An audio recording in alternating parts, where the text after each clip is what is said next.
pocos días, la prisión de Guantánamo cumple 10 años. Pero este pequeño territorio es mucho más que una cárcel.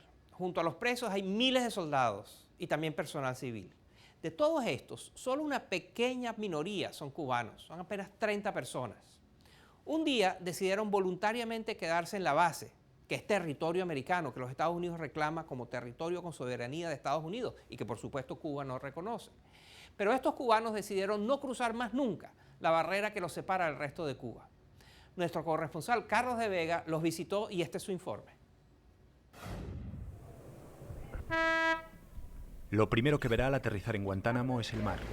Hay que cruzar esta bahía para llegar a la base militar, las mismas aguas por las que navegó Colón en 1494. Lo segundo que puede llamarles la atención son los filipinos. A través de una contrata del Pentágono se encargan de casi todos los servicios de mantenimiento de la base. Esto, no se equivoquen, sigue siendo Cuba.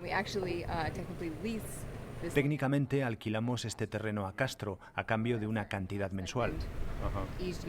Un alquiler de $4.000 al año que Castro siempre rechaza, pero el contrato sigue ahí. Los americanos usaron la base durante la guerra con España y después el gobierno cubano aceptó cederles estos 120 kilómetros cuadrados de forma permanente. Aquí está, por ejemplo, el único McDonald's de Cuba, un colegio, un hospital, unos 10.000 militares y solo 32 cubanos. Fueron miles, hasta que Castro les dijo, o con ellos o con Cuba. Los que quedan viven aquí. Bienvenidos al Centro Cubano para los cubanos exiliados en Cuba. Exiliados porque en 1964 se cerró la frontera. Dejaron de cruzar a diario a Cuba.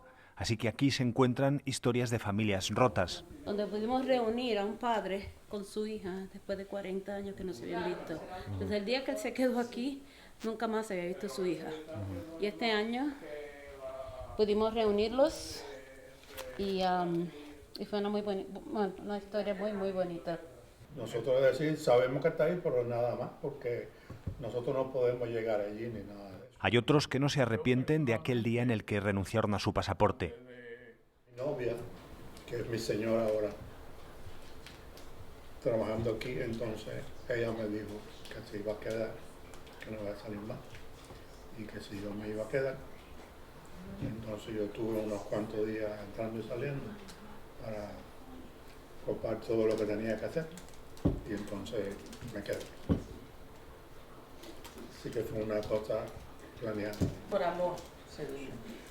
No le tengo confianza al gobierno cubano en primera. En segunda, yo quisiera regresar y verla como cuando yo la dejé. Ahora las calles de muchas ciudades están devastadas por hoyos por donde quiera. Y yo no quisiera ver eso. Ahora no son ni de aquí ni de allí. Su límite está en este horizonte. Ahí se levanta la frontera de la base. Por tierra son 27 kilómetros de verja, cactus y minas. La Guardia Costera vigila el otro límite, el que atraviesa la bahía de Guantánamo. La Guardia Costera no se acerca a más de 500 metros de la frontera con Cuba. Esas torres que ven ahí son el punto de no retorno, la frontera de Estados Unidos. Y un poco más lejos, aquel puente que ven al fondo, la frontera cubana. No hay ningún contacto con los guardacostas cubanos. Hay barcos de pesca o comerciales que usan como medio de vida y que navegan por la bahía. Lo único que tienen permitido es el tránsito. No pueden pescar. No, exacto. Todos los problemas domésticos se discuten en una peculiar reunión mensual entre militares de los dos países. Un mes en Cuba, otro en la base. Este es el negociador de Estados Unidos. Uno de los asuntos más sensibles es el pago de las pensiones de los que se fueron a Cuba. Como no hay relaciones comerciales, la solución es que los dos únicos cubanos que conservan el derecho a cruzar la frontera a diario lleven todos los meses la bolsa con el dinero a sus compatriotas.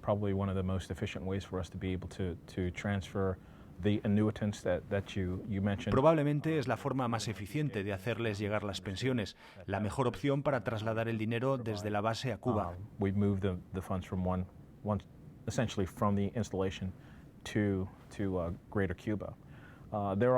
No le puedo dar detalles, pero le confieso que estamos estudiando otras fórmulas para el futuro, porque claro, llegará un momento en el que estos dos caballeros ya no podrán hacernos ese servicio.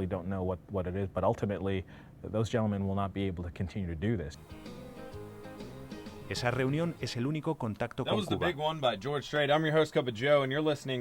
Ni siquiera a través de la radio de la base. No emite en español, ni quieren ser un instrumento político, solo música y noticias para las tropas.